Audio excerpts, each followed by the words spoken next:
दोस्तों, this is Narendra. और अगर आपने हमारा चैनल अभी तक सब्सक्राइब नहीं किया है तो कर लीजिए, क्योंकि बहुत सारी जानकारियाँ मैं देता रहता हूँ और आगे भी दूंगा। और उसमें से जुड़ने के लिए आप मेरा चैनल सब्सक्राइब कर लीजिए। चलिए, आज का जो सेशन है हमारा यूट्यूब का, जो आज मैं वीडियो बना रहा हूँ, ये है कल जो सेशन हुआ था महानिदेशक महोदय के यूट्यूब लाइव सेशन में बहुत सारी जानकारी बताई गई थी। उसमें जो एक मुख्य चीज़ें क्या थी उसके बारे में ये वीडियो है हमारा। देखिए इसमें क्या लिखा है, मैंने हैंड रिटन लिखा है तो हो सकता है थोड़ी बहुत गलती हो, तो इसको इग्नोर कर दीजिएगा आप लोग।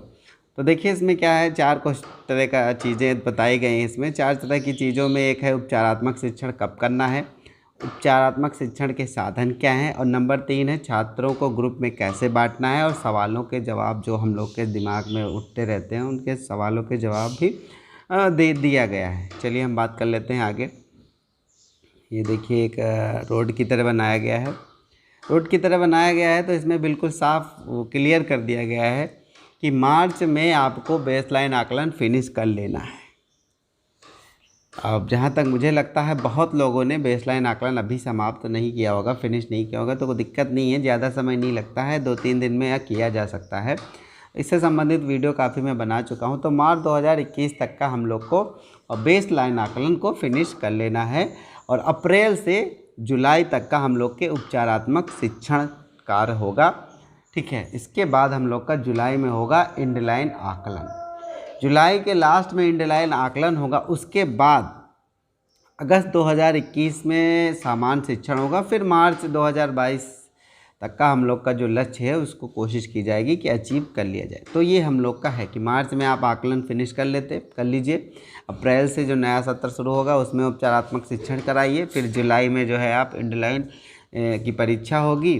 उसके बाद आप अगस्त में 2021 में सामान्य शिक्षण जो है स्टार्ट करके मार्च तक हम लोग का जो निर्धारित की गई हैं चीज़ें उसमें करना है। चलिए, इसमें ध्यान रखने वाली बात बताई गई है, इसको भी हम लोग देख लेते हैं क्या है।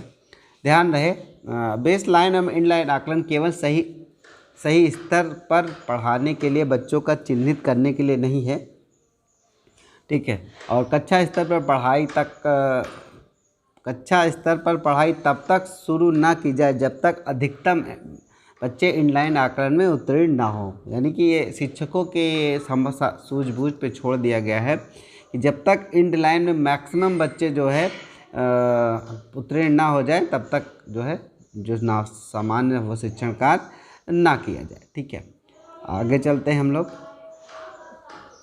आगे देखिए पेज नंबर में लिख रखा है, उस पेज नंबर के हिसाब से ही चलना है। चलिए आगे चलते हैं हम लोग। देखिए इसमें स्पष्ट रूप से कहा गया है कि शिक्षक अपनी सूझबूझ पर ध्यान देना महत्वपूर्ण है, क्योंकि इन लाइन की परीक्षा में कितने बच्चे पास हो रहे हैं, जल्दबाजी बिल्कुल नहीं करनी है कि परीक्षा लेने के चक्कर में हम लोग उसको जल्दी से सामान्य शिक्षण कार्य कर दें। पूरे शिक्षक के सूझबूझ के हिसाब से होगा। और ये देखिए कक्षा 1 की जो दी गई है समय सारणी दी गई है, और ये देखिए समय सारणी दी हुई है क्लास कक्षा 1 के लिए दी गई है। देखिए 8 से 8:15 तक का, जो ऊपर मैंने प्रार्थना नहीं लिखा है, 8 से 8:15 तक का प्रार्थना होगी।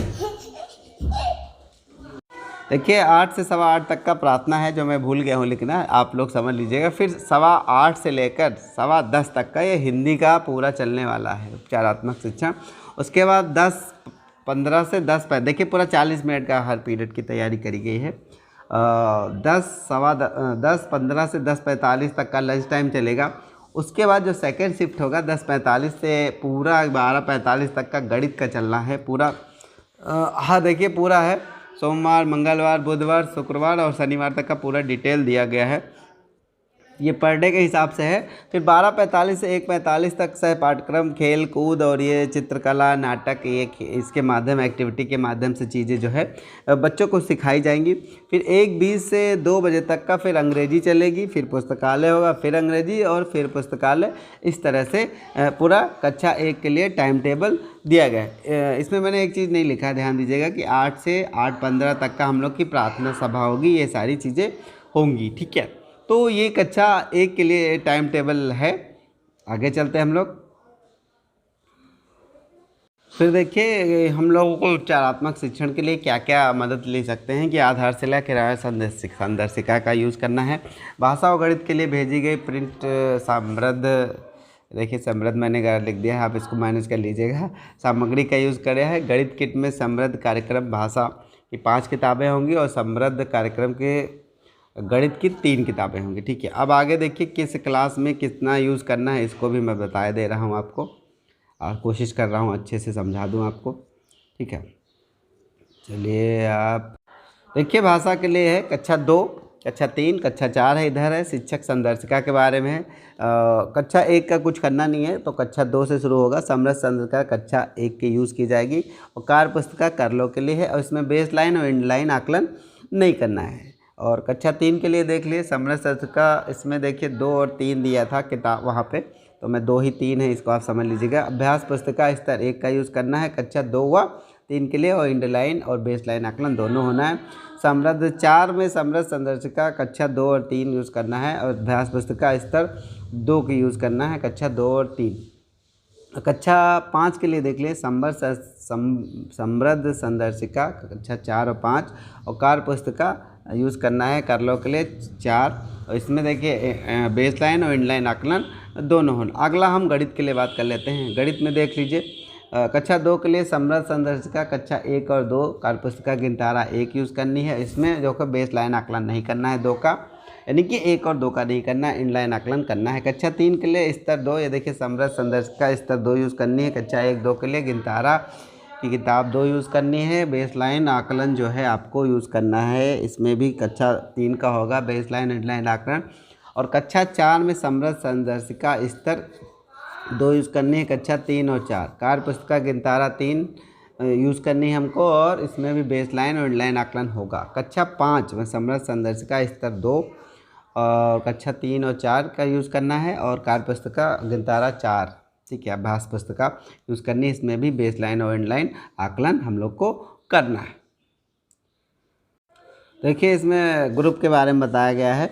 भाषा के लिए कक्षा 2 में कोई ग्रुप नहीं है, और कक्षा 3 के लिए बेस लाइन के आधार पर स्तर 2 और 3 है, स्तर 2 और 1 का है। और कक्षा 4 के लिए बेस लाइन के आधार पर स्तर 1 और 2 है, और कक्षा 5 के लिए बेस लाइन आधार पर 1 और 2 है।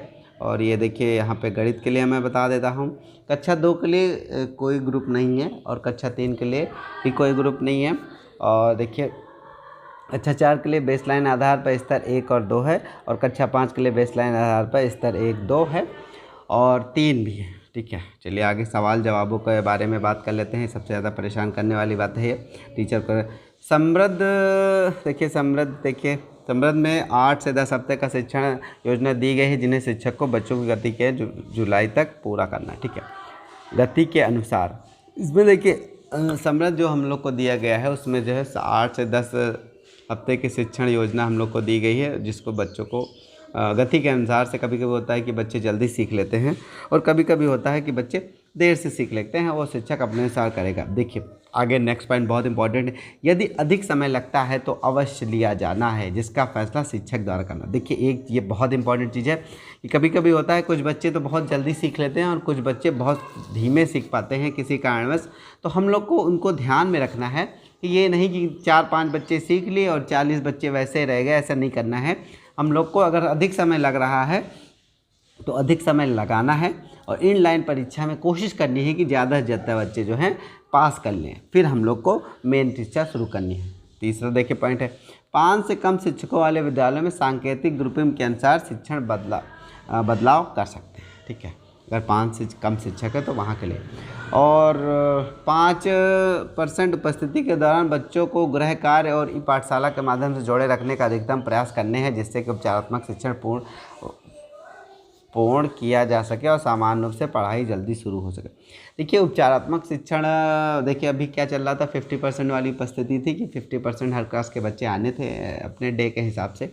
तो इसमें जब बच्चे आधे आ रहे हैं तो उसमें उपचारात्मक शिक्षण काफ़ी कठिन हो जाएगा। ठीक है, तो इसमें इस चीज़ का ध्यान रखना कि ई पाठशाला से जो व्हाट्सएप ग्रुप चल रहे हैं, या फिर कई तरह के जो बच्चे कार लेके घर चले जाते हैं, या इस तरीके का जो चीज़ें चल रही हैं, उसका बहुत ही महत्वपूर्ण योगदान है, उस पर बहुत काम करना है। ठीक है, इसके अलावा ये तो सारी चीज़ें थी। अभी जूनियर वालों के बारे में भी बातें बताई गई हैं कि जूनियर जो है हम लोग का जो ध्यानाकर्षण किताब है, उसमें जो है ढेर सारे वो दिए गए हैं क्या बोलते हैं प्रपत्र दिए गए हैं किसके लिए, हम लोग के लिए बेसलाइन आकलन के लिए। तो उसके आधार पे हम लोग बना सकते हैं बेसलाइन आकलन के आधार पर, और काफ़ी चीज़ें कर सकते हैं हम लोग बेसलाइन के आधार पे। तो फिर इस तरीके आप देख लीजिए कि कैसे क्या करना है। तो एक दो तीन चीज़ें आप बिल्कुल क्लियर समझ लीजिए कि हम लोग को अब मार्च में पूरा बेसलाइन आकलन कर लेना था, जिसके ज़रिए हम लोग का अप्रैल का जो है पूरा कार्य किया जा सके। ठीक है, अगर नहीं किया है किसी ने तो उसको पूरा कंप्लीट कर ले। उसके अतिरिक्त अगर कोई समस्या आती है तो फिर आप जो है मेरे कमेंट बॉक्स में कर सकते हैं, या फिर पुराने वीडियो आप कंसल्ट कर सकते हैं अगर कोई कन्फ्यूज़न होता है। तो देखिए जूनियर में अभी चीज़ें क्लियर नहीं हुई हैं कुछ लोगों को, क्योंकि जूनियर में क्या करना है कैसे करना है। तो मैं इससे संबंधित वीडियो बहुत जल्द ही बनाने वाला हूँ कि कैसे हम लोग को बेसलाइन आकलन करना है, क्योंकि उसमें तो बिल्कुल कुछ ज़्यादा क्लियर नहीं है, केवल प्रपत्र क्वेश्चन पर दिया हुआ है। ध्यानाकर्षण किताब में वो भी 6 का दिया गया है, गणित का दिया गया है, और शायद भाषा का नहीं दिया गया है। अभी मैं चेक करके बताऊंगा कुछ आगे आने वाले वीडियो में। तो इस तरीके से आप कर सकते हैं।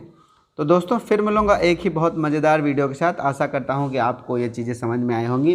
तो अगर मैं थोड़े शब्दों में कहूँ कि जो महानिदेशक का यूट्यूब का जो सेशन था यही कह रहा था कि अब मार्च में हम लोग को आकलन कंप्लीट कर लेना था। अप्रैल से जुलाई तक का हम लोग को जो उपचारात्मक शिक्षण करना है, फिर जुलाई के लास्ट में इनलाइन जो हम लोग को परीक्षा ले लेनी है, उनकी इनलाइन आकलन कर लेना। उसके बाद अगस्त से हम लोग को उन लोगों के जो सामान्य क्लास होती है वो शुरू कर देनी है। उसके बाद हम लोग को मार्च 2022 तक का ऐसे शिविर चलाना रहना है। ठीक है, तो इस तरीके से दोस्तों हम लोग को आगे कोई सूचना होगी तो मैं आपके लिए एक बहुत ही अच्छा वीडियो बनाऊंगा।